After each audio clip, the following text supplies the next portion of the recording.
Ma fa ma to to ke fa mare mo ma ke mo ke fa no mai ke fa fa mo ya fio na to tapu fa mai mo re ke ring mai mo la mare ma ani ke ta fi ko vi ma nga ha ko to pe me mo lo to ka la ke mo ta ya nga vai ho fo la ai ku ne ma fai ke fa mo u mo la mare ye si su Christ ko alo mo fa mo u amen ko ke fa ngai pe nga hi tra fa ta ko to be fa ke pe me fa Kata mo mawhaparu ke whahaka te tau programa hawhi hoa koe na mo e kāinga lotu toi tapu.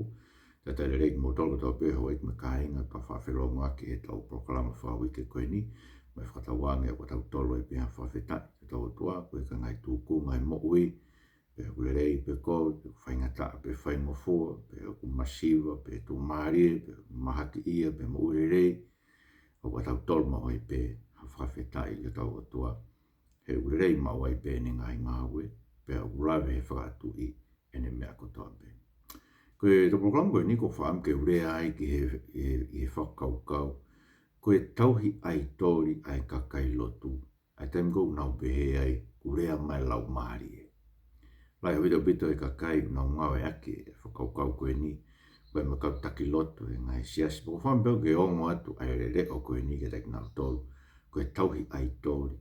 Ai whakaukau koe o pehe, urea mai lau maari e kia te au, ke tau whai e mea koe, mai mea koe, urea mai lau maari e kia. Pea ku whamu ke whakawhainu hino, pea me tohi tapu ai whakaukau koe ni. He koe whakaukau koe, urea mai ai lau maari e, koe whetongia e ai tori koe o kita, o kita. E ko au pe ia ko pehe, ko whakaukau pe a ko whamu ke whotu at ke tau mui ki ai, pau ko au e taki lotu, pe ko ai whai whekau. Ko foto at pau ke tamu mui ke mea koe no ko whakaukau ke pau tala te urea mai lau maari e ke tau whai mea koe ko wha amuau ke whai. Ia, koe tahe ngai mea koe ni e koe aitori o e kita. Pe koe aitori o ho tau loto. Ai urau kia sere mai tau lau kia nei ko tau loto tai mi ngau. Ua hoko tau loto tai mi ngau. E tau whetonga ke to. Koe mea whikuna hau koe talo e kamataanga. Ai koe mea whatokanga. O whawe hoko program koe ni koe whakatokanga ke te tautolo. He kulahi au pita ngāwe ake kakai. O hange to fuia to kua ke te tautolo. Whakau koe kakai e nia unau to ki maa olunga whakalau maari e. Pea kuia hawhainga mawhai make whakalau maari e te nau tolo. O lau ke nau maa e nau tolo e mawhai ke nau tala mai. Kurea mai lau maari e. Ke tau whai ki he. Moe ko tō koe taha e ngahi. I mea I loa au pita mea koe koe rea mai lau maari e whakaukau tau wharea ma peki ai tau wanoa taha walu I hono tari koe e sesi whatataha o Australia au saipe whakasotoma. E na nau tata puni whare pa nau whakakaukau pa nau pehere pa nau hau ko rea mai lau maari e ke whai mea koe. Ai koe mea ko pehe koe whakatata mahi no taha ia o kutotonu e ke ni hanga whakatokanga ki tau tolu koto pe tau ngawe ake mea koe he kulahi. Whanau pehe mi te whakasosiare, ngā ke kakai mea koe. Tara mai, rea mai lau maari e ke ha, rea mai lau maari e ke ha. Koe mea panga ko whakau mau pia, ko kakai ko nau mai mai rea mai lau maari e. O rea mau mai pe lau maari e ke mea, o hange o te whiha I hake ai kita. Le pehe ko kita o te saian kita he toe ngā. Pe ku te mau e kita mawhai makehe ane koe ke mau I he toe ngā. Ai au gai whainga a fungi o nofu I whakau koe ni. Koe rea mai lau maari, ka koe a fungi ia, koe aitori koe ni ko tā noa ke, koe aitori o e ki tāpa, koe aitori o tau loto tai mi ngau. A tau mo iwi ko me mena na whai, koe na whetongi e nawa o tua koe, na tonu ni tala mai ke te tau tau, ai mea kure rei mo kovi. Whetongi e nawa a ki naua peia. Ke na pure I pe ki naua, na whakahino pe ki naua a ki naua. Ke mea kure rei mo kovi. E koe kui ngai, koe aitori ia. Tau whetongi o tua a ki tau tau. Pea koe fo I fōtunga whakalau maari e ni fo I mea koe ia. Oe tauhi aitori koe, tau hoko a tau tolu koe o tua. Hoko a tau tolu koe aitori. E tau pehe, urea mai lau maari. E hoko koe whakalau maari e ia. Oe tauhi aitori. Ma teo tau me peke te tau tolu e sere mai vai tawhitu vesi hiwa. I vesi au mahu inga bitu. Koe fungani e mea kākā ai loto ai tangata. Pea uhiri o no koe ko hai tene lawa ke ilo. Ko mea tonu kene whatokanga ki tau tolu koe o tau wili take ake pe urea mai lau maari e ke whai mea koe. Urea mai lau maari e ke whai mea koe. Ko hi o to tonu ki tau mātu aki. Whakatō ki lalo vai ki tau tolu pa tau takanga vai ai o tua. he koe kauanga hala ki tau ko tau loto, mo en peu ko whafo o tua, he taim kuk whanai fo ai ki tau tolu. Ko mo mana tui, koe uhinga tau, whako e sisu e loto e eki, koe loto e koe kauako, kei pehe e loto e kauako, koe loto ki tau whahi ako tau pe, ke whakamore more maungahi ang hala. He wilo e pehe e eki koe kauanga hala ki tau tolu, koe mea to tonu ai, ke whakatokanga ki tau tolu, o whekao me whainga whakaukau, whinga taau koe, ai o koe koe tauhi aitoria, koe o maia aitoria e ki tāma, aitoria loto tai mi ngao e tangata, ke ne whetongi ai otua, ai kou tau ilo he ne wholofola. Aia, ko kurewa ke mea koe ni ka tāpenia ngai mea kou o mai e ahoni, ke whetongi a ke wholofola e tua koe pehe kurea mai lau maare maahino ni. Sai, koe ka kaino rau mai nao tolu ia, ka kua sa whao oua ke lau maare maahino ni, o si whanai fo oue mei o lunga, o ki tuhu ki o lunga. Tangi o whao oue mo mi o lunga. Ko inga ka lau mari o tua une whakafu o ki tau tua. Ka pauka ke nofo i he lau mari o tua a au mo koe kou lau kristiani. Koe ke tau kristiani. Meo tau mai lomo vai valu ke te tau tolu. Ka pauka kristiani koe, o nofo i ki tau tolu e lau mari o tua. Ka hange, e whakaukau e ka kai tau kua o kuea whenga kalasi e ua lau kristiani. O kai kau kristiani te mau lau mari. Me kau kristiani kou mau lau mari. Kurea hangaton mai lau mari. Koe a fungi. Ko he tau ilo ki tau tolu me toi tapu.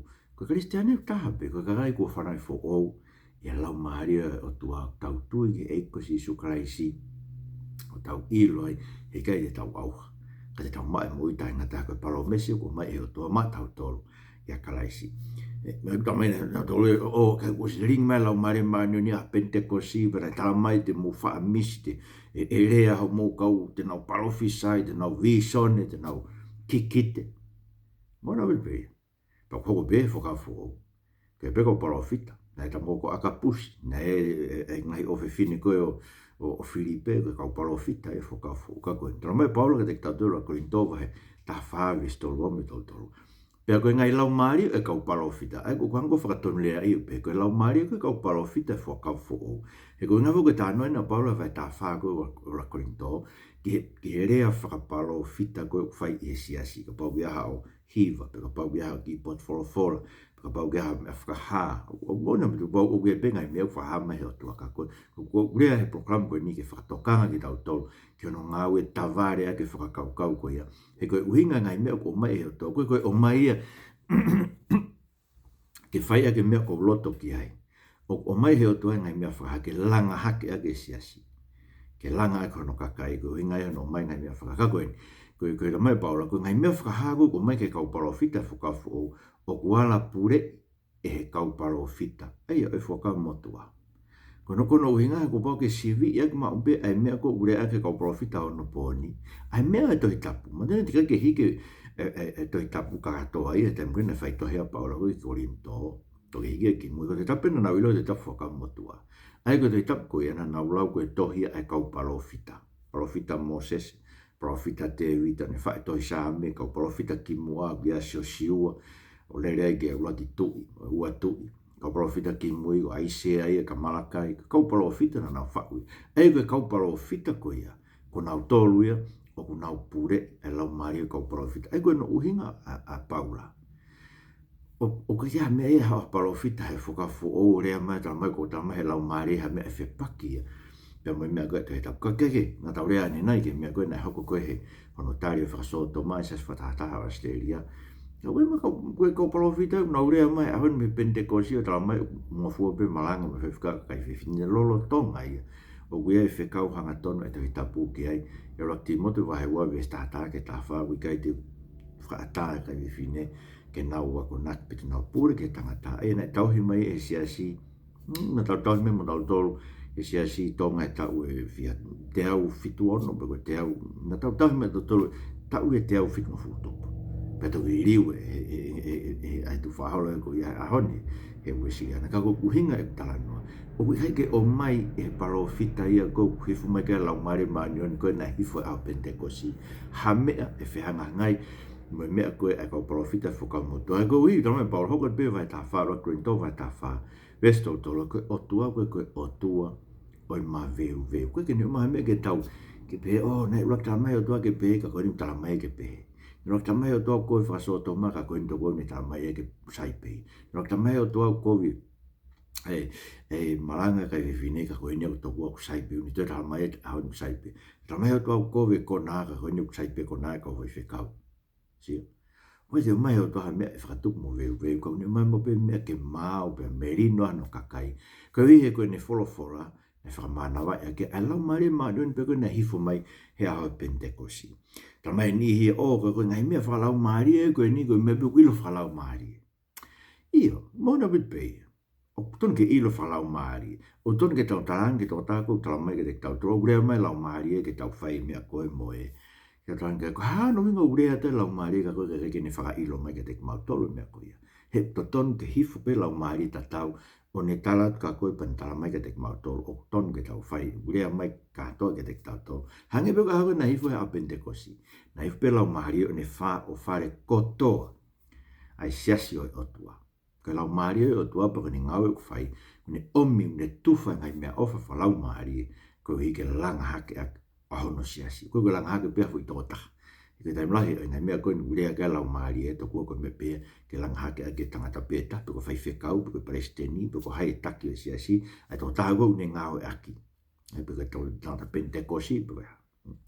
Kaike, ko tama polo te toro ko ndo vai wa vesta wa tala e hai ko lau mari o mamani o ku mau mau ko lau mari ha me o tua ko hi ke mau ilo ai ngahi me ku me ofa ki mai e o tua so ke ko nga pe mai lau mari o tua ke tau ilo ngai me ku me ofa ki mai o tua ai ko speri a no lau mari ring mai ke te tau tol ko ke tau ilo pawa ku famore more tau ngahi ang hala tau ilo pawa ne famama tau lau mari ke tau lau sio a ke ui tai ngata ne ke sio ko Steven ana tol maka ia pe ku no fa lau mari ke te tau tol a ko to pe o ai ke mate ne me ku fai te tau tol ko ne ta mate e tau ngahi ang hala ta ke fa no ngata ha ure me lau mari ke tau ai ke mate a funi tau ai ke mate o ta ke tau fa no ngata to o ure mai hata lau mari e ngai me ko ure mai pe lau mari ke ngawe ke fai pe ko ngawe ko fai ko ngawe te uha ha ke ai au ko mau inga to ko ilo ngai me ai to ngau mama ngai me pe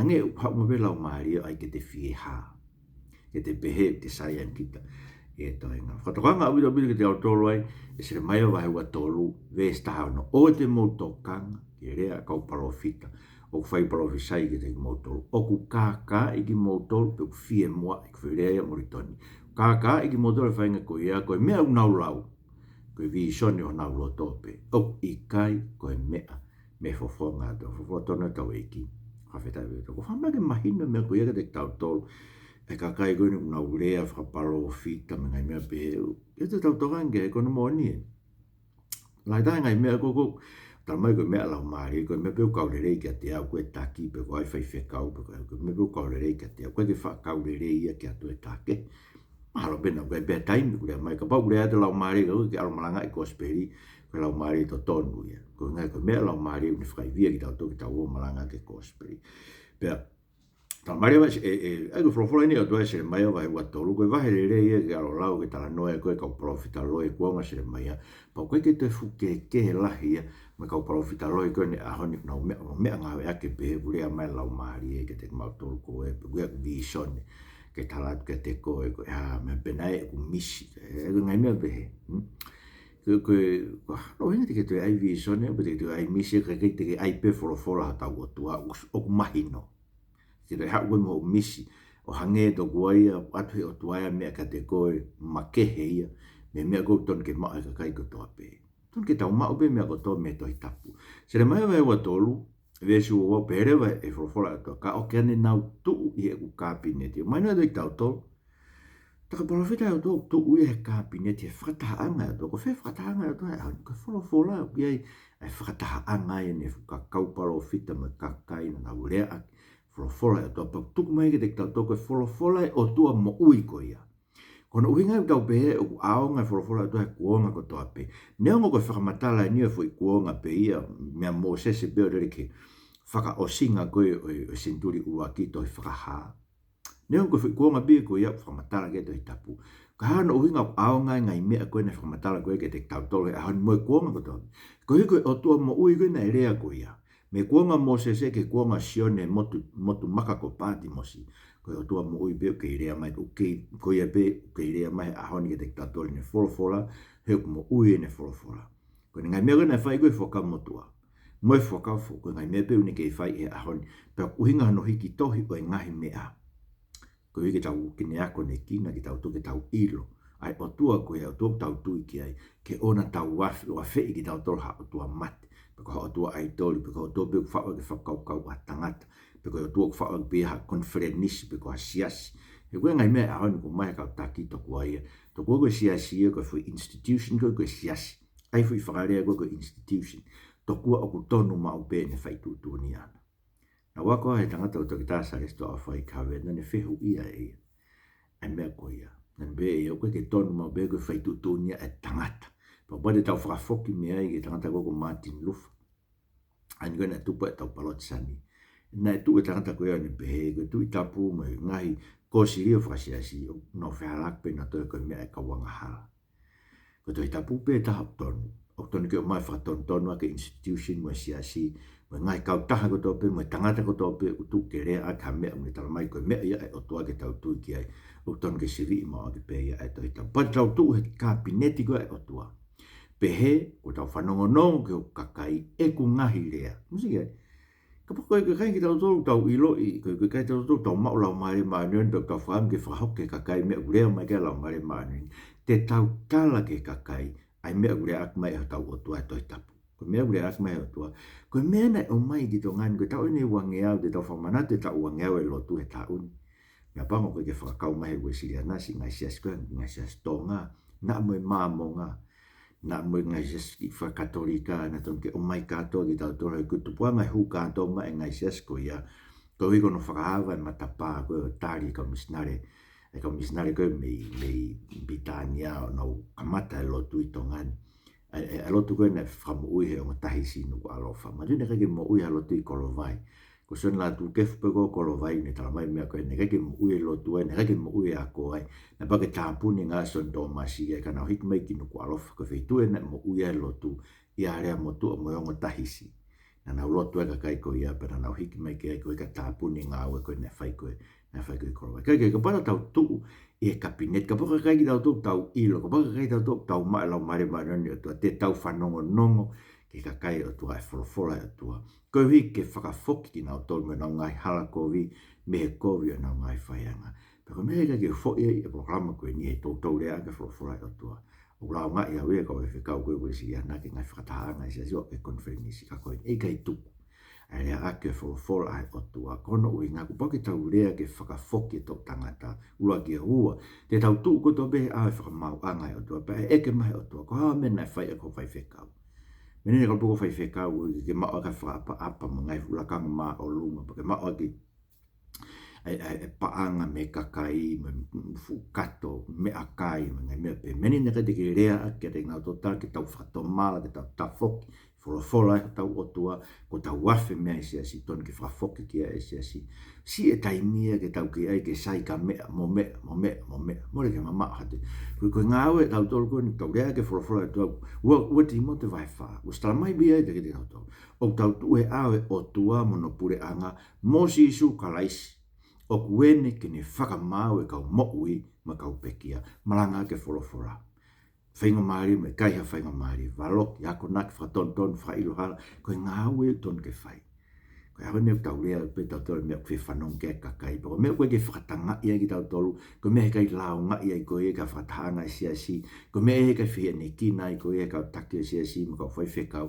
koe he koe te ke rea koe he on fola o tua koe tau tuku pāke koe mea kramai he koe parofita mo oni tene rea ke mea koe sai te whaosia mea he ono koe ni ko paro pare malahi ko tau feinga ko ke tau wafe to ke rea lau mare mare ka tau li aki e fola mo ui e otua e to tau ko loki ko tau pe ko rea me lau mare mare tau fetongi aki e tau tole otua ai firma e tangata ke fai pe me a loto ke tangata si hanga he loto e tangata fetongi otua mo ko me nena tau mai paula ha ko sia be ko nga whakamui pa ko nga whakamui fuken ko winga ke tau fia pe ko ko topo si ko nga whakamui tau no mai me Jesus Christ ka hoko sia ko nga whakamui e ai ngai time whai ngata ai ko hono kakai te nau ofa ke te nau tolpe. Ai ko tane e whailonga kai ofa ke te nau tolpe. Nau ngau e ake rea lau maari e ke whakatonu hia i nau puka hano whi mai lakanga. Whi mai ke hoko hoko at pen nofu he lakanga whakapare steni ua ngai mea kunu tau whanongo hoko he i tō kai kolo ngai mea ko ia. E u toku o rea mai o tua e ke nai pehepe e taki ki mua atua ri ufau whapapita tō gea kusi pekia. Ka kōku inga ko ngai mea pehe kau whatata aki. Ko kakai nau ofa ke te nau tolpe mo nau ngai lakanga. Ka mo soko mea koe ne lau kia paura e lomu wharu aki vesu o tolu. No tonga tau kawe tau poto tau hoko o vari pe tau whetongi e langi o tua tai auha. A ke whakatata i he tatau o ha tangata au auha. So tau whetongi tau tule wholofola e o tua mo ui koe ai koe e langi o tua tai auha ai koe koe ne whamatala he ne tohe ne wholofola e toi tapu. Whetonga kia i tau tolo aki tau tolo. Urea mai lau maari e ka te au ke tau whai e moe. Aia, tonga tau tolo whetonga. Pako mea tatau bina e hoko koe. Ma tui whamatala paura e lomo heu langi vesu a tolu. Koe ne tānoa bea nei ke mea koe nei hoko koe i toafa koe hagana nau ngahe ka whikoula. Ena nau ngahe ka whikoula pana pē. Koe ni ha isere koe rea na whaikana tolu. Osko no ngahe ka whikoula. Koe ni ha isere ho o tua aina ne o hako me ispite. E kwa hebe koe o tua ko tau o tua ni ka whikoula koe. Hange pe koe mai kurea mai lau maari a te au. Ko hau e ka whikoula koe kurea mai ai a lau maari ke tau whai mea. Ei, koe whetongi aki ai o tua ai whima ai tangata. Me loto pe tangata. Hono wa. Whetongi aki ai whinangalo o tua ai loto tai mi ngao pe ia o e tangata. He tangu tau pe ai kurea mai lau maari. Tau whetongi aki lau maari ke ne whakamana wa i toi tapu. Ai lau maari o e tangata mani ngai hori tai mi ngao. Urea ia se mai wa tātou ue song fu. Koe kakai kovin. Kakai koe kuonga koe o se mai. Aia koe ikai te nau fie whanongo ke ngai rea. Sia? Koe koe kai ki tau fie whanongo ke rea ki tau lau tau toi tapu. O wham ke pore ki mo tolu koe mo ngā ke rea mai lau maari. Mo lau e toi tapu. Lau e vai whae aha koe hui ke maheni. Mo o tua koe ku ke tau kawe kono lau maari ena to kua urea atu ke te koe. Ke ilo e o tua mo ui koe ia. Koe ue kono lau maari e koe o urea ia te tau tolu. Koe e na whamana wa ke toi koe ni. Koe kakai ko vini. Koe kai te nau fie whanongo ke ngai rea.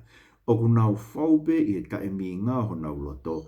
Pe o ku nau mui o tua kehe ke tau i kai mo loto ki ai. Te nau hoko hangei koe noni. Ai koe ke nau aunga ke me. Ai kono mo ni. Ko mea ko uenga ko whotua te he ta i e tala noa koe ni. Koe pēko whokurea mai lau maari e. Koe tau hi aitori. Koe mui ke aitori ke tae mi ngā o tau loto kovi. He tau tae fie whanongo ke wholofola ai o tua. O kure ake mai i e tai tau. Se mai vai taha novis ta tāme tāua. Pea nau mui o tua ke he mo tau hi. Ai koe taha noa en koe o tua. I he ngai kui koe e ka kai he kuonga ko sere mai. Na nau mui o tua ke he tau i kai mo lotu ki ai. Ka nau ri aki au pea koe e ku lao. Ai koe wholofola na ke te nau tau hia. Pea koki mou tolu, ai koe kakai ne kua ngose na maia. Na mou whai kovia nga mou ngai kui pea wakai. Koki mou tolu e, o mui tak taha ke tai mi ngā hono loto kovi. Ke oua te mou whakaonga ke te au. Sene hui mea. Ai au ke tau peko kurea mai lau mare manu ni ke tau li ake tau tolu ai. Ai wholofola e tua ke o koe tau tai fie whakaongo ke wholofola e tua. Tai fie lau e wholofola e tua a ko tau pe. Na whekai paula e Timote. Nofo ke lau wholofola. Nofu ke lau koe mea tonu ke tau nofu ke ai he aha ko tau pe kau mau lau maare maani oni. He koe ngā ku tau mau lau maare maani oni. He ngāwe ai eki e ni ngāhi tatu ke kau Christian e tolu. Koe tau peko kurea mai lau maari e tau whetongi ake whina ngalo e o tua. Ai ofa ki mamani moe tangi ke mana koa ki tau tolu e kakai. Te mlai koe mea kwhai. Ngai una urea mai ke lau maare maani. Nua urea na tole ngai mea peko tui ke kakai e ahoni. Ina tau urea nai ke ngai mea koe nyange koe. Faso o toma, koe rea ki he tari malanga kai whewhine, ne mtua Pentecost, ne rea mai tala mai toku o tupe o malanga no mari. Koe ke lawa tanga no mari, ei, ki maa mari e whokoe, ai whin motua. Ka tuka te ke o whai malanga. Talanga whin motua e kurea lau mari e, ai na rea loa pe tokua, o pe he lewa e na wai, tokua kurea mai lau mari e psai pe malanga kai whewhine. Ka kuas tala mai pe ai whekawa e o tua. He tohi tapu, i roti motu mai wa vesta tākitani. Makai ke, koe a fumi, ai tau whetongi ake ai o tua ai tau tangi ke mana koa ki tau tau. Ai tau rea ke mea tau pehe koe mea mana koa ai ki tau tau e mama koe ni. He tau rea ke mea pe koe ufie whanongo ki ai. ai ka kai e mama ko ni roti mo va no ve jo no ro me fatokanga Paulo ke fenga me pepe na hoko konga Timote le ohi ai me ko tuke te ka ko ni ngare ohi for ai do le ohi ko spi o ke furi tu a ke ngai ko to lau whaka e tangata ko to ape mo ngai whaka kikihi ki me ana o ku lau ko ilo loloto ai ko whakakaufu ke ko i rea me lau mari hange ha ilo loloto ka koe lau halai au gea ni ihi ku nofo ki ai o naure e ia me totonu. E ko whakamuke uere e i tato me totonu e whorofora o tua me mea koutu ke tau i whorofora o tau o tua ai ko speri o e kasi sukaraisi mo ne whorofora koia o tau ke tau tui ke ai. Kono wha, koe tango tau rea ke lau mai lau, ko rea mai lau mare mare, tau whetonga ke tau tui e lau mari o tua, e lau mari o e tangata pe. Ko lau mari o tua une toho ake tau toka ngaki a sisu kraisi, ko mena tala mai sisu. Ko lau mari o tangata une toho ake pe ke no mawhai o ona. Ko kuha o mo vision, kuha na ku misi. Sio, ai koe ke tau hanga whawhatoanga, e koe tau whamatara koe tau misi me tau vision ne. O ke toho ake e koe ia ai tokanga e tangata ki a te koe. Moho mawhai o koe te ke tuanga e lau mari maani ni. So maini le vai koe lau mari e kehi o ke whai e komea. He koe huke lau mari o tuau ni tohaki tau toka Sisu Christ. So nwa e taha whawe zuano, ka koe tau kapo, koe lau mari maani o ni, aia e whekau mai e tamai e kuingoa. Koe tau taha koe te ne ako ke te motol, ai mea ko toa pe, pe tene whamanatu ke te motol, ai mea ko toa pe kou rea ke te motol. E ke te haa lau mari e tala maha mea ke tene whakamanatu. Ai mea kure ake Sisu Christ, pa koe mea kure ake Sisu Christ, koe mea ia ai tamai. So nwa e taha no, e statolu ki tani ma, pe a ka hoko mai tō taha kuia e lau maari o e mo oni tene tataki mo tōru ke mo oni hono kotoa. He tala he tene rea ia te ia pe. Kai longa hai mea tene whanongo ki e tene rea aki pe tene whakahage te mo tōru. E ngai mea utu unuku mai kuau pe tene whakalangi e tō taha kuia. Aia, koe mea tene whanongo, koe mea koe tene whanongo e lau maari tene rea aki. Tene whakahino hino ki tau tōru ka Sisu Christ ke whakalangi e Sisu Christ. He koe mea koe tō pe ua e tamai o kua aku e kono uhinga na upe he ai.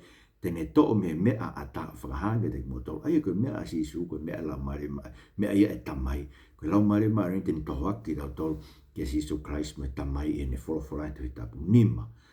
Tambu tau pehe urea mea lau mare mare ni tau whetongi ake whakaongo ki o tua ne whorofora ai mis mo vision e kau angelo. Ai koe ke toko nia ke ai ke mate kakano. Ke tanoa Paulo ke gos whaewa vis tahavalu ke tahiwa peke oua na whakahalai ki motor e hataha ke more ho mou pare he ne loto ke fau he whakavaivai tō kua me loto ke hakau angelo. He ne eke noa peke ngai mea tō kua kua ne sio ki ai. Kua whakafuafolahi he mea he no atamai tō kua ai atamai hono kakano. Ka koe taha ui kai kuku ke ulu. Ai au mau tō kua ni mea i pe au whi mau taki mea si no kotoa. Koe mea he ngai hoko tanga hui me ngai huaua o ne tupu ai koe tupu whakautua. Ai koe seko mea koko. O tokanga nga kai koe ni ke mea koe visoni mo ne misi mo ne hae mena rea ma ke lau mare maanoni.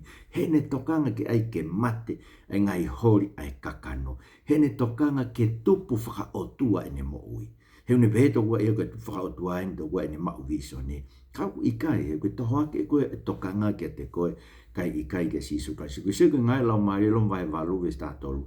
Ka baute mo ui whai ke kakano kono alonga pe ha mo mate. Ka baute mo whai aki a lau mario ai ke mate ai fei ngā kovi ai sino te momoi. Ko tuhe ko hanga bore i motoa ka mau lau mari. Ai ge rea mai lau mari ke ai ke mate ngai hore kakano. He mo rea te lau mari ka motoa ke fai e moe. Ka kuha mahino mai ei atalahi maha mofu kakano moto. O te kai ke motuku lolo mofu kakano ke ai ke mate ai afungi mo e fie haa me ngai mea pehe he a hota. Poe whanga sirio. Na mo rea mai la mare mare to fetong e roto foi vai ke o tua ai fe ma o ke foi vai ke tangata mo ngai fe ma ta ke to foi vai ke o tua ne fora se o fano ke la ni ko ret vai va vesto ko ni be ha ko e me ke o fai e la ai hoko a me pe ta ke kai ko to ko ma fok e fonu ko ai loto e ko tangata pe o wai ha vare u ua i na loto tonga na mo u behiria no alu ke ka o pe ke o vare u ua ho ta loto.